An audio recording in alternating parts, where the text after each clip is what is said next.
Imagine a modern CEO. Now imagine that CEO had the power not just to lobby governments, but to overthrow them. Imagine his corporation had the authority to raise its own army, declare war, and print its own currency. Imagine this company, started by a few merchants in a London coffee shop, growing to command a private military twice the size of its home country's army, ruling over 200 million people. This isn't a dystopian fantasy.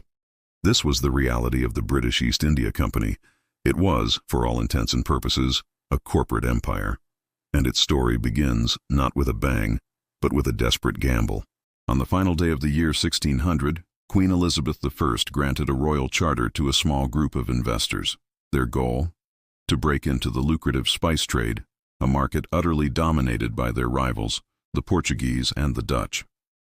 While the Dutch East India Company, the VOC, was founded with massive government backing, the British EIC was a much smaller affair. Its initial capital was less than a tenth of its Dutch counterpart. They were the underdogs, scrappy and hungry. Their early voyages to the Spice Islands were met with brutal hostility. The Dutch, with their superior firepower and ruthless tactics, made it clear there was no room for competition. The infamous Amboina Massacre of 1623, where Dutch forces tortured and executed English merchants, was a bloody message. The Spice Islands were off limits. Forced to look elsewhere, the EIC turned its attention to a secondary prize, India. At the time, India was ruled by the mighty Mughal Empire, a sophisticated and wealthy civilization. The British were not conquerors, they were humble petitioners. They came seeking permission to trade, establishing small coastal trading posts, or factories, in places like Surat, Madras, and Calcutta. For over a century, they were just one group of many foreign merchants, trading English wool and silver for Indian cotton, silk, and saltpeter, a key ingredient in gunpowder. But as the 18th century dawned, the Mughal Empire began to fracture. Its power waned, and local princes and nawabs began fighting for control, creating a massive power vacuum. And in a power vacuum, the most organized and ruthless player often wins. The East India Company began to change. It was no longer just a trading firm, it was a political player. It started by fortifying its settlements and hiring local Indian soldiers, called sepoys, to protect its assets. They armed them with modern European weapons and trained them in European tactics. Slowly, quietly, the company was building an army. And that army would find its leader in a man who was never meant to be a soldier. Robert Clive. He arrived in India as a lowly company clerk, a writer, known for being moody and troublesome. But in the chaos of Indian politics, Clive revealed a hidden genius for military strategy and ruthless ambition. He saw that with a small, disciplined, well-armed force, he could defeat Indian armies 10 times their size. He proved it time and again, winning key battles against French-backed princes in southern India, securing the company's dominance. But his masterpiece, the single event that would transform the EIC from a traitor to a ruler, would take place in the province of Bengal. Bengal was the richest province in India, a hub of manufacturing and trade. The local ruler, the young Nawab Siraj-ud-Dowlah, was wary of the growing British power and their illegal fortifications in Calcutta. He attacked and captured the city in 1756. The East India Company's response was not to retreat, but to counterattack. Robert Clive was dispatched with a small army to retake Calcutta. But Clive didn't just want to win a battle. He wanted to win the entire province. This brings us to 1757 and the Battle of Plassey. On paper, it was an impossible fight. Clive commanded a force of just 3,000 soldiers, mostly sepoys.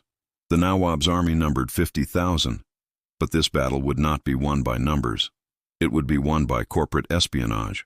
Before the first shot was even fired, Robert Clive had secretly struck a deal with the Nawab's key general, Mir Jafar. The deal was simple. Betray your master, stand down your troops during the battle, and the East India Company will make you the new Nawab of Bengal. On the day of the battle, as the fighting began, a huge portion of the Nawab's army under Mir Jafar's command simply did nothing. They watched as Clive's small, disciplined force routed the rest of the army. The battle was over in hours. The Nawab was captured and executed. Mir Jafar was placed on the throne as a puppet ruler, completely controlled by the company. The Battle of Plassey wasn't a conquest in the traditional sense. It was a hostile corporate takeover, executed with bribes and cannon fire. With this single act, the East India Company became the de facto ruler of India's wealthiest province. They had the right to collect taxes and control its economy. The flow of wealth that now poured into the company's coffers was unimaginable. Robert Clive returned to England as the richest man in the country, a national hero. The company's shareholders were euphoric. A private corporation, motivated by profit, had just conquered a nation. They had won an empire, now they had to run it. And the consequences of a for-profit company ruling over millions of people would be catastrophic. Now, a private company, through bribery and a single battle, had become the master of Bengal. The East India Company now faced a new challenge: how to govern. Its primary objective, dictated by its shareholders in London, was simple: maximize profit.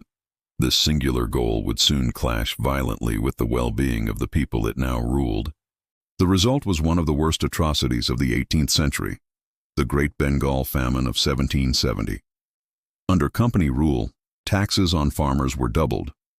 Worse, the company's agents forced farmers to stop growing food like rice and instead grow cash crops like indigo for dye and opium for export. When a drought hit, there were no food reserves. The company had sold them off. As millions began to starve, the company did nothing. In fact, its agents were accused of hoarding grain to sell at inflated prices. The result was a humanitarian disaster of unimaginable scale. It is estimated that up to 10 million people perished, a third of Bengal's population. For the company, however, it was a good year. Profits actually went up, as they collected taxes with even greater brutality. The immense wealth flowing from India created a new class of super-rich Englishmen, the nabobs, who returned from the East with fortunes that could buy them mansions and seats in Parliament. The corruption was rampant and so obscene that even the British government had to step in, passing regulating acts to try and curb the company's power, but it was too little, too late. The company's moral decay was best exemplified by its next great business venture, becoming the world's largest state-sponsored drug cartel. The British had a massive trade deficit with China. They loved Chinese tea, but China had little interest in British goods. To balance the books, the East India Company devised a sinister plan. They used their control of India to grow vast quantities of opium, which they then smuggled into China against the emperor's explicit ban, creating millions of addicts. When China finally cracked down and destroyed British opium shipments, the company lobbied the British government, which then declared war on China to protect this drug trade. The Opium Wars forced China to accept the opium trade and cede Hong Kong to Britain. It was a war fought not for national honor, but for corporate profit margins. Back in India, the company's reach continued to expand. Through war, diplomacy, and debt traps, it took control over nearly the entire subcontinent. But a century of exploitation, greed, and cultural arrogance had created a powder keg of resentment, and in 1857, that powder keg exploded. The Indian Rebellion of 1857, what the British called the Sepoy Mutiny, was a nationwide uprising against company rule. The final spark was a rumor that new rifle cartridges, which soldiers had to bite open, were greased with pig and cow fat, an insult to both Muslim and Hindu sepoys. But the real fuel was 100 years of anger. The rebellion was vast and brutal. Both sides committed horrific atrocities. For over a year, India was engulfed in a war that threatened to destroy everything the company had built. Eventually, with the full backing of the British military, the rebellion was crushed, but the damage was done. The East India Company's reputation was shattered. The British government and public were horrified that a private company had provoked such a disaster. The conclusion was clear. The East India Company could no longer be trusted to rule India. In 1858, the British Parliament passed the Government of India Act.